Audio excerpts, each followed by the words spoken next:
Welcome to the webinar training, WebNEERS.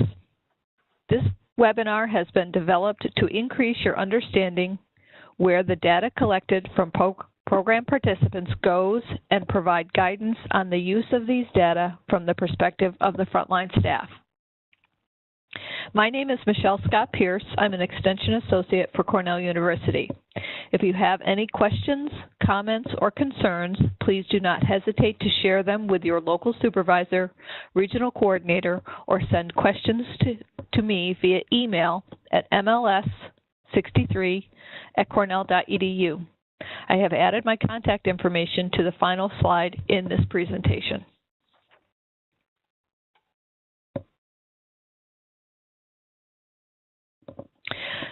The learning objectives for this webinar is to identify staff's contributions to overall program output and impact at the region, state, and federal level.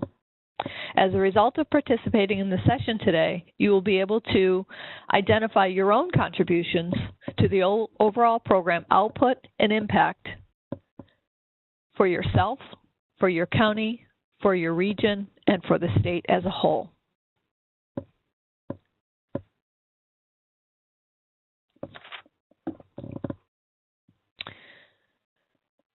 Consider the paperwork that you collect from program participants. When you submit the paperwork to your data manager, it is entered into the web-based Nutrition Education Evaluation and Reporting System. But then what happens?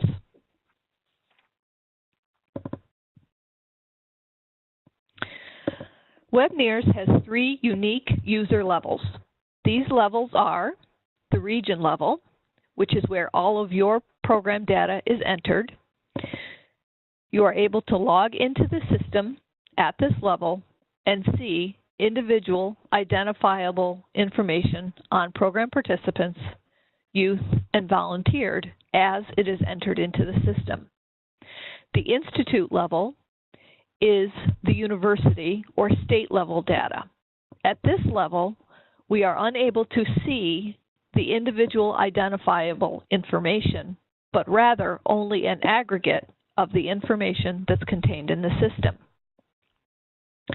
The federal level, which is the system that's used by the National Institute of Food and Agriculture, NIFA, or from the USDA, which is our FNIP funder, looks at all data collected from every U.S. state and U.S. territory. Today we're going to really be focusing on the region level.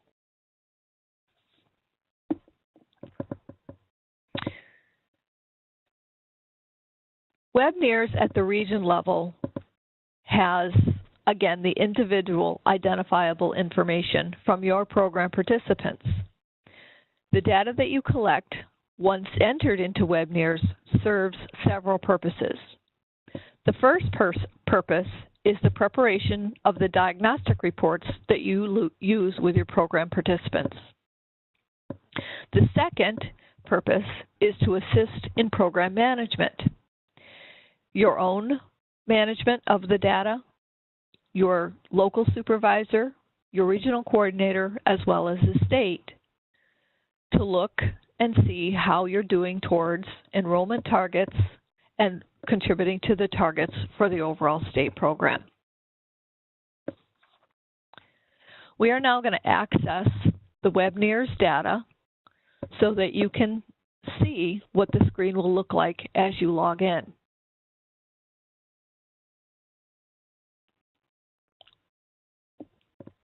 I'm going to stop sharing this particular screen and go to the WebNEERS system.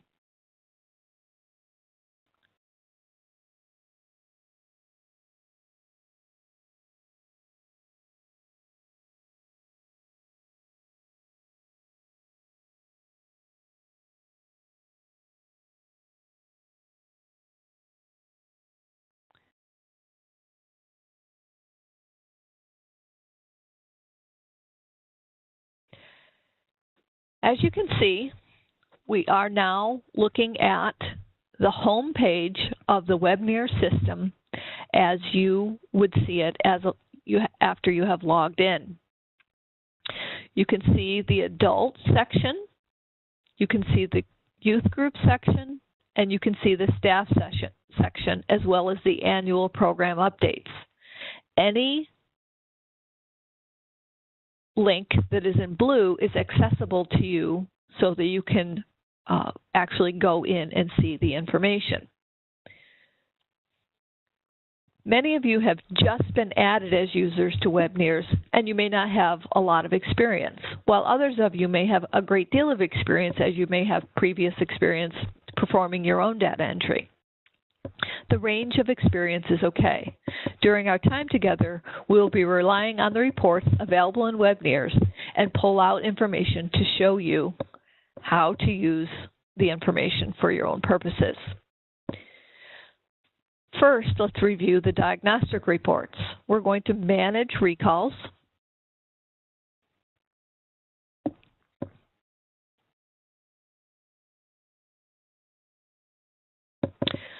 And as you can see here, there's the list of ID numbers, the names of participants. I need not remind you that all the information that you see here is confidential and contains the names of program participants. Along with everything else that we do with our program participants, we maintain the confidentiality of this data as well. When you want to see the diagnostic report, you simply select Manage this adult.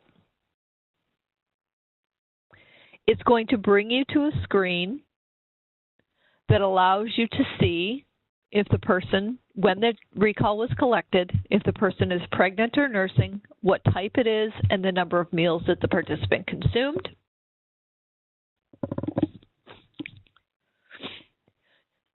To generate the diagnostic report, you select Print Report.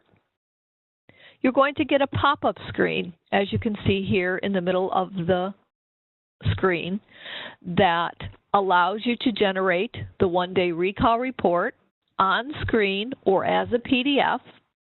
You can do it with the name included or the name excluded. You can do it in English or in Spanish. You can also do a food recall review, which is a 4-page document that is currently undergoing significant revisions. For the purposes of this training, we're going to focus on the one-day recall report, and we are going to omit the name of the participant and generate it on the screen simply for review purposes. As you can see, this report demonstrates how the person has done towards the consumption of or the My Plate messages. What percent was whole grains, what percent of vegetables were consumed, fruits, dairies, proteins. Additionally, nutrients are displayed. And as you scroll down, you also have calories from fats, added sugars, sodium, saturated fat. This is a good teaching tool, and this too is undergoing significant revisions, and hopefully, based on all of your feedback, will be easier for participants to use and understand. From this location, you can change to viewing the report in Spanish, which I'm going to select to demonstrate what that would look like. So if you have persons who read Spanish instead of English, this is an option, and you may generate it from this point into a PDF document if you so choose. I'm going to go back to Manage Recalls, and as you can see, I can just select that, go to the top and select the Manage Recalls. It totally takes you out of the individual diagnostic reports, or you can go back to Home. The instructions for generating this report are provided in the PowerPoint presentation slides that complement this report, this webinar, and I encourage you to also review the WebNEERS manual for instructions if you need further guidance. The second purpose being for program management, and that really comes from this report section that I'm highlighting here, or in the youth, comes from this section over here.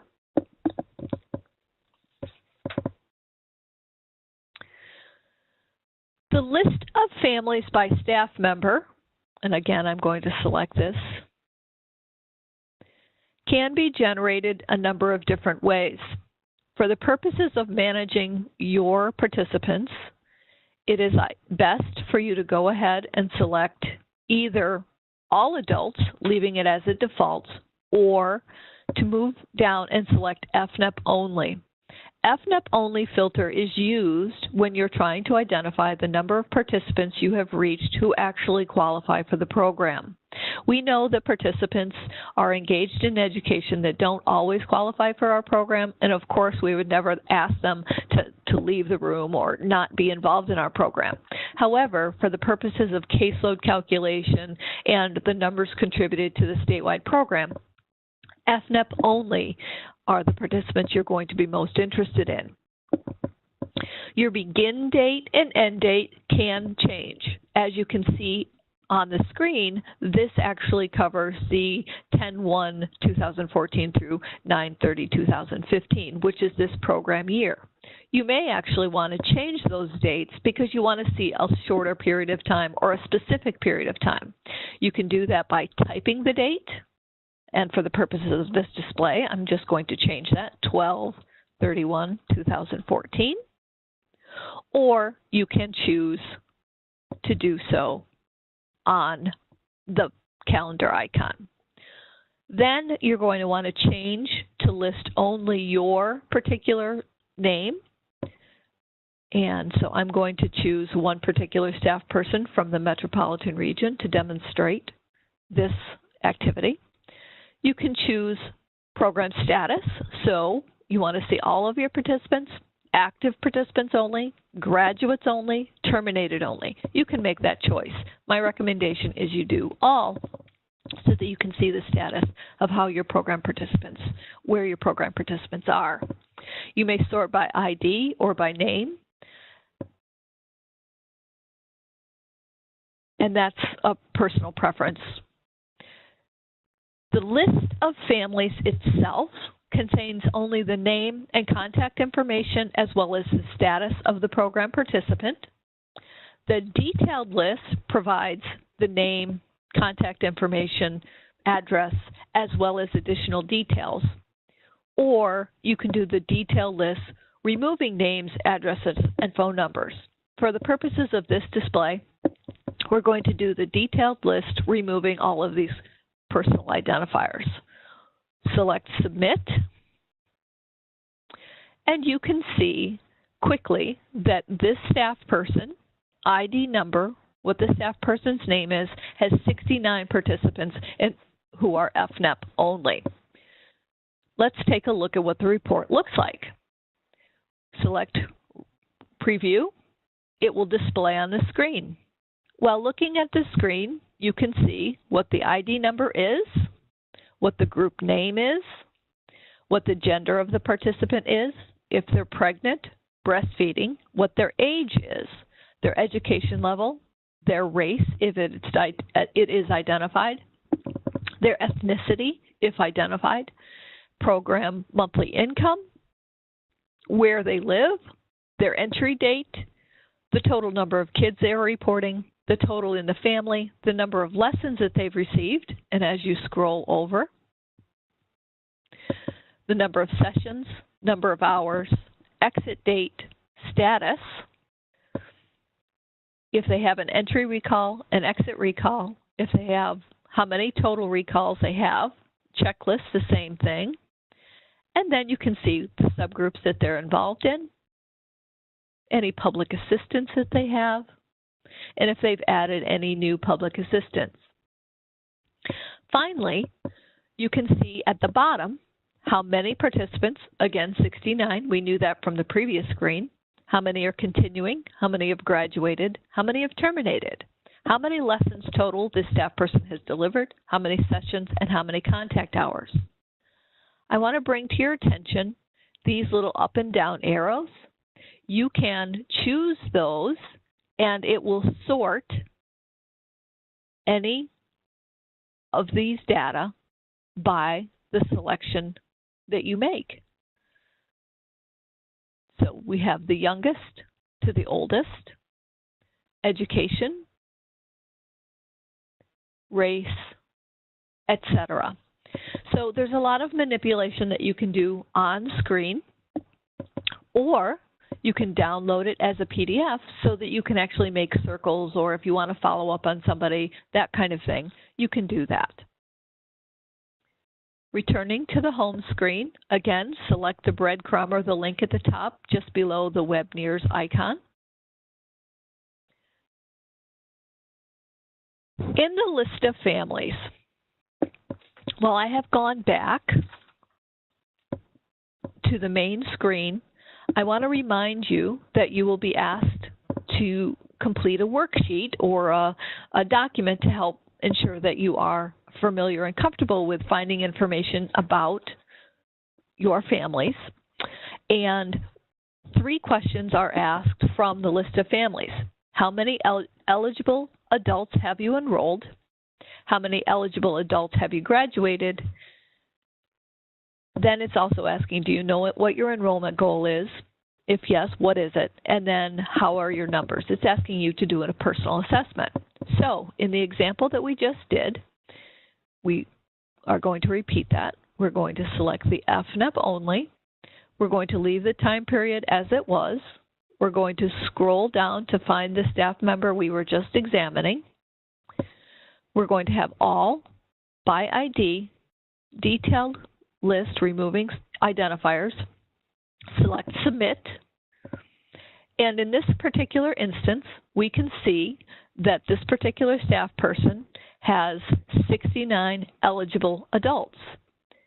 Again, select the view, scroll down, and the next question was how many eligible adults have graduated, and we can see here that this staff person has graduated 30 individuals. Okay, returning to the home. Then we have the adult summary report, adult diet summary report, adult checklist summary. The adult summary report, again, can be generated using filters by changing the reporting period. Maybe we want to limit to a specific zip code for the entire unit, for a specific zip code, or by an individual staff person. We might also want to review graduates only or terminated only. For the purposes of this discussion and display, we're going to select FNEP only. Again, we only want to review those participants for whom the program is delivered and been qualified. By staff, we want all, and we're going to select submit. Here you see the option to preview the staff, the name of the staff, where the staff are located, and how many adults the participant has reached to date. As in other, you can sort.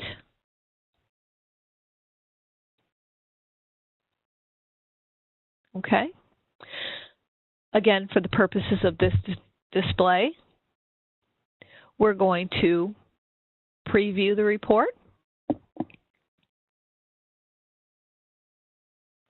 And it may take a minute or two for it to generate, depending on the number of participants that you have. The adult summary report is an aggregate of the enrollment and demographic as well as program status for the program participants. In this particular instance, we're using FNEP. It's a metropolitan region using the FNEP only filter. We're reporting by this individual staff member, the status of all adults, and it's for the entire program year. This particular staff person has 46 participants enrolled. All of them are new this program year, and 176 family members are being reached. The distribution of household children, the age of the children in the home, the distribution of family size, poverty information, if they're pregnant and nursing, what their age is, potentially teen parents, and not pregnant, nursing, or no children in the home will also be reported here. age and gender, so you can see the age, how many are female, how many are male, and then as well what the total is. Highest grade completed, type of residence, status of participants. We have 4 people who have graduated, 4 who have terminated, and 38 who are continuing. When participants leave the program, why did they leave?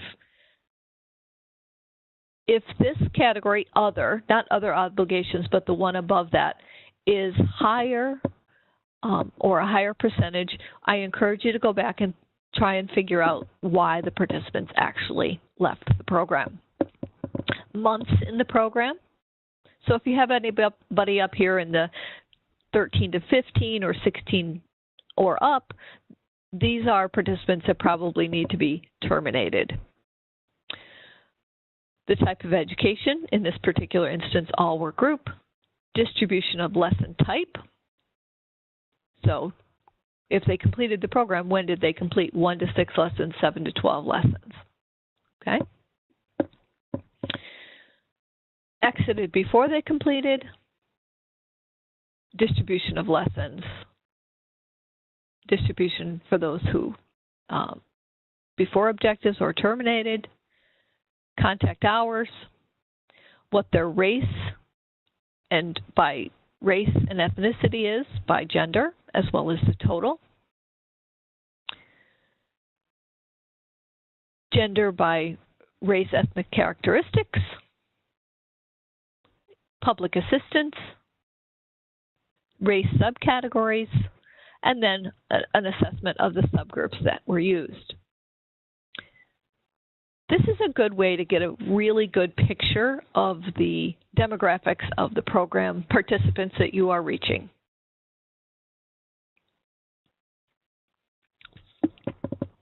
The diet summary report has the same ability to filter, FNEP only, begin date, end date, entire unit, by staff. I'm going to do the entire unit for this particular example, and I'm going to select submit. Again, this may take more time or less time. Preview the report. There are also graphs that support this, but you can preview the report.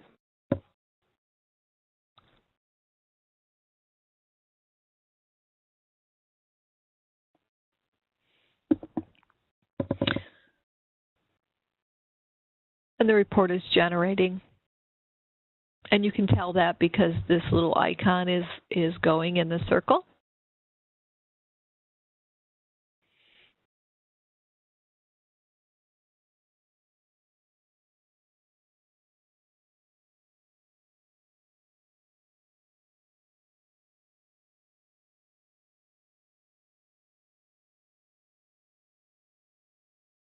Sometimes it does take quite a while to generate the report.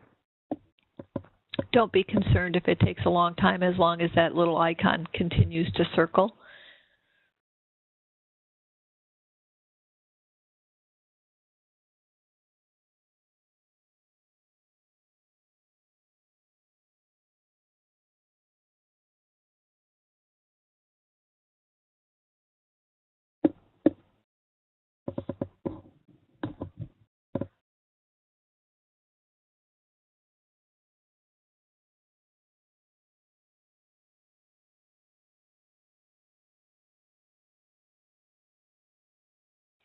Okay. And as you can see, we have the diet summary report, the FNEP, it's the entire unit, all FNEP participants. In the first line, you can see that the summary report is based on 1,248 entries and exits, that's comparisons. The diet summary report can be a little challenging to read, so what I want to point out is the things that are pretty critical. So in grains, the total percent with positive change was 48%. Whole grains, 42%. That means 42% of participants increased their consumption of whole grains. Fruits, 48% improved their consumption of fruits. 54 in vegetables, 49 in dairy, 47 in protein. 50% improved the mean consumption of oil, which means that they came closer to the recommendations. Not that they increased more oil consumption or fat consumption, but that they got closer to the recommendations for My Plate.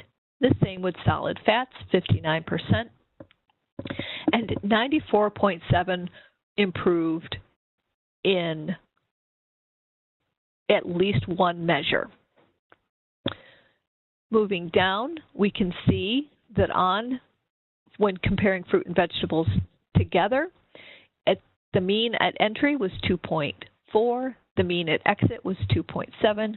That's an improvement. Okay. It also has information money spent on food, family size, distribution of money spent on food, physical activity, how often they're being physically active, how many improved in that particular category, summary of calories, fiber and other nutrients,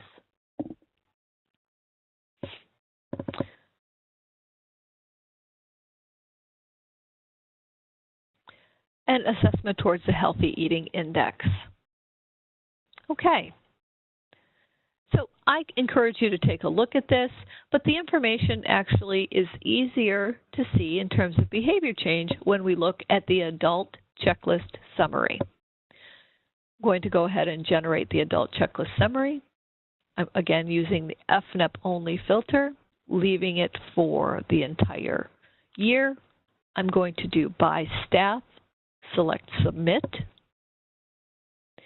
I'm going to choose a staff member, and you can export the information to PDF or we can review it. In this particular instance, we're going to preview it. We're going to look at the checklist summary for this particular participant, this particular staff member. And again, these reports may take a few minutes to generate. For this staff person, you can see that it's FNEP, what region, the FNEP filter, what staff member, the reporting period. The first section is distribution of responses by core questions. So what this is telling us is that 9 respondents provided both the entry and the exit. In this particular instance, none of them did not answer the question, so everyone answered the question. Plan meals ahead of time. On entry, 5 of them didn't do that, and on exit, everyone planned meals. Seldom, on entry, no one chose that answer. On exit, 2 people chose that answer. Sometimes, on entry, 1 person selected that, and on exit, 3 people. No one chose most of the time on either option, and almost always 3 on entry and 4 on exit. The distribution is good when you're looking at to make sure that you're not missing or having a lot of people over here in this category of no response. Or if you have a particular interest in how many people responded a certain way at a certain point. So for example, I'm going to scroll down. So this is our core question of the first 10 questions. And then we have a question set for, or response distribution for each question set. Healthy children, healthy families. The standard curricula, of course, is where most of your participants are. But let's use this as an example. Let's say you wanted to see how many participants on entry did not do any physical activity. And we can see that 5 participants in this particular instance reported they had no physical activity on entry. However, on exit, none of them. So that might be something that you were interested in looking at. However, if we scroll down through every question set that's in the system and actually look at behavior change, we can see behavior change by core questions, improved, unchanged, and decreased. This is really the area you want to focus on. So for example, plan meals ahead of time. 5 of the participants out of 9, 56%, improved their practice. Let's take a question that is a reverse scored question, meaning that it's better for them not to do than to do. Run out of food before the end of the month is one of those questions. 2 participants are reporting not that they're improved or that their numbers are higher, but rather that they are running out of food less often. Another confusing question might be, again, moving down to your standard questions, drink regular soda every day. This is a reverse question. You want them to drink soda less often. So maybe on entry they said 5, that they always drink soda, regular soda. And what this is saying is that by the time they exited the program, they were drinking soda less often, which is what we want them to do. It's important that you realize that if you see behavior changes or don't see them, this is not a reflection on you or your level of or quality of program. These are all self-reported data, and it's critical that we accept the answers that participants provide to us, even though sometimes what they tell us is higher on entry than on exit. So they say their practices are actually better than what they are reporting on exit. Let me give you an example. A program participant on entry answers all of the questions with the quote-unquote right answer. Then as you start to work with them, they begin to open up and share what they're actually doing, which might not be in the direction that we had hoped. Then at the end of class, they answer the questions, sharing what they're actually doing, which looks worse than they reported on entry. This negative change is not a negative reflection on you, but rather is a reflection of the participants' more clear understanding of what is being asked and an increased comfort with you, allowing them to give you more accurate information. We are not concerned about those types of negative changes. We understand that that happens.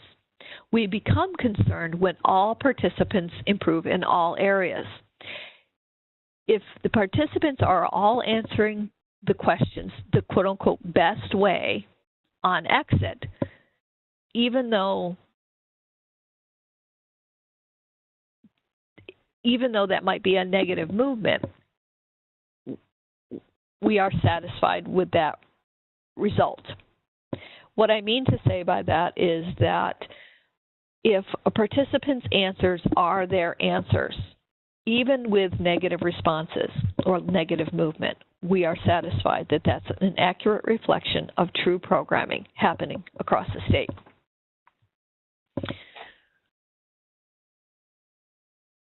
Then you can see improvement by cluster. So food resource management, you can see the questions that fit into that.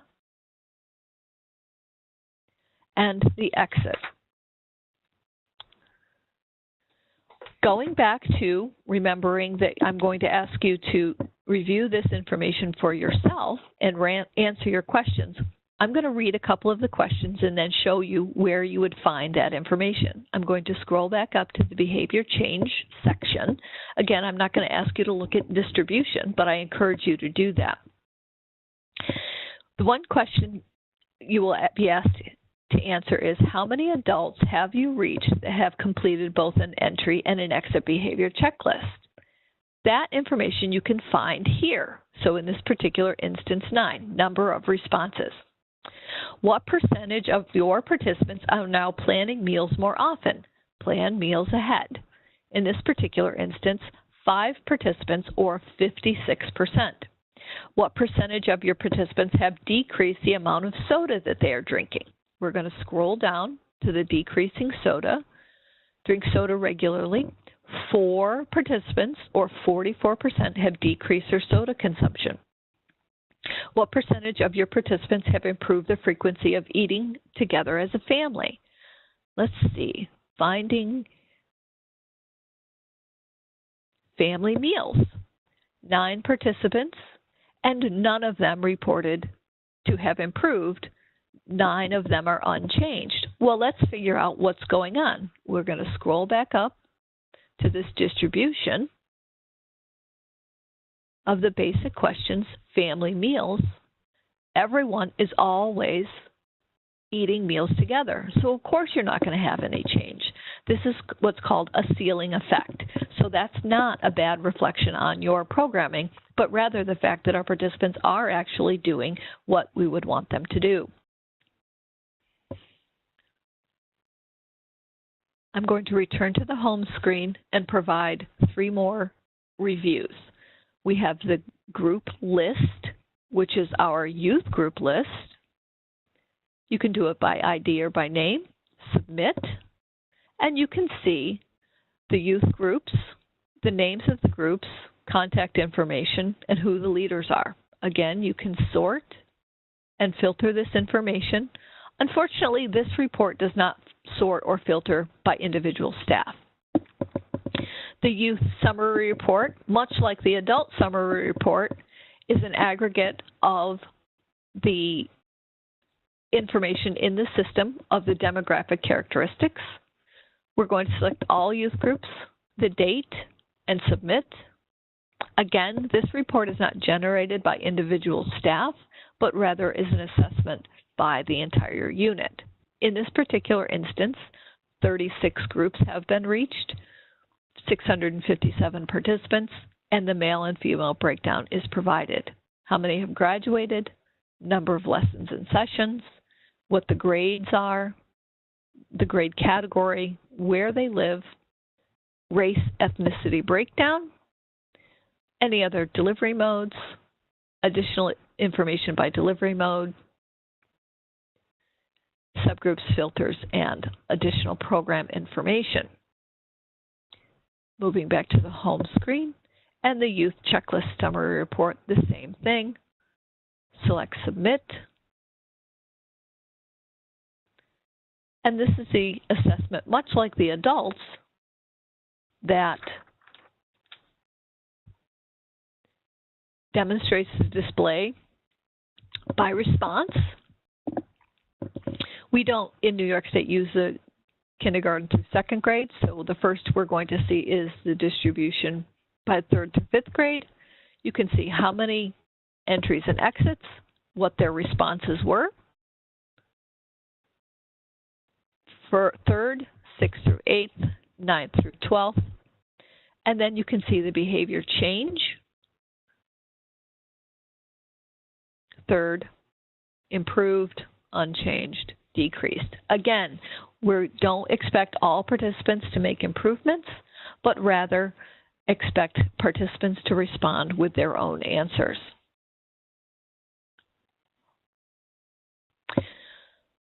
This is the review of the information from WebNEERS. I'm going to go ahead and stop sharing this particular screen and return to our PowerPoint presentation.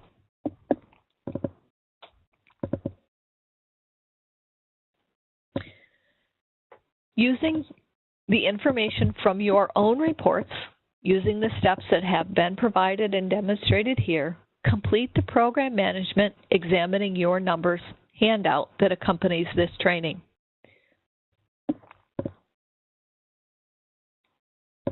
If you have any questions, comments, or concerns, please direct them to your local supervisor, your regional coordinator, or you may contact me, Michelle Scott Pierce, at mls63@cornell.edu.